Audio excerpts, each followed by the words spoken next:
संसद के शीतकालीन सत्र में लोकसभा की कार्यवाही शुक्रवार को भी हंगामेदार रही। सदन की कार्यवाही शुरू होते ही विपक्षी सदस्यों ने नारेबाजी करना शुरू कर दी। प्रश्नकाल के दौरान सांसद लगातार आसन के करीब पहुंचकर नारेबाजी करते रहे। वहीं लोकसभा स्पीकर ओम बिरला लगातार सदस्यों से सदन की कार्यवाही को सुचारू रूप से चलाने का आग्रह करते रहे। इस दौरान सदन की कार्यवाही सुचारू रूप से नहीं चलने से उनका दर्द नजर आया। वहीं विपक्षी दलों के सदस्यों ने उनकी एक न सुनी और हंगामा जारी रखा।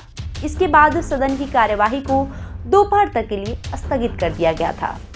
उन्होंने कहा कि माननीय सदस्य देश की जनता चाहती है कि ये सदन चले और कई माननीय विद्वानों ने भी लिखा है कि सदन चलना चाहिए। लोकसभा स्पीकर ने कहा कि चर्चा संवाद होना चाहिए। सहमति और असहमति हमारे लोकतंत्र की ताकत है। उन्होंने लोकसभा सदस्यों से आग्रह किया कि जनता की भावनाओं, उनकी आशाओं और आकांक्षाओं के अनुसार आप सदन चलने में सहयोग करें। लोकसभा स्पीकर ने कहा कि आज महिलाओं से जुड़े महत्वपूर्ण विषय पर प्रश्नकाल में चर्चा हो रही है। उन्होंने कहा कि प्रश्नकाल आपका समय है। देश की जनता लगातार माननीय सांसदों के बारे में अपनी राय व्यक्त कर रही है, इसलिए मैं आपसे आग्रह करता हूं कि सदन को चलने दें। उन्होंने सदस्यों से कहा कि सदन आपका है, सदन सबका है। देश भी चाहता है कि संसद चले। आपको बताएं कि लोकसभा स्पीकर ने हंगामा कर रहे सांसदों से कहा कि मैं आपको हर विषय, हर मुद्दे पर नियम प्रक्रियाओं के तहत चर्चा करने का पर्याप्त अवसर दूंगा। इसके बाद ओम बिरला ने सदन की कार्यवाही को दोपहर तक के लिए स्थगित कर दिया। माननीय सदस्यगण, देश की जनता चाहती है कि सदन चले और कई माननीय विद्वानों ने भी लिखा है कि संसद चलना चाहिए, चर्चा संवाद होना चाहिए। सहमति असहमति हमारे लोकतंत्र की ताकत है।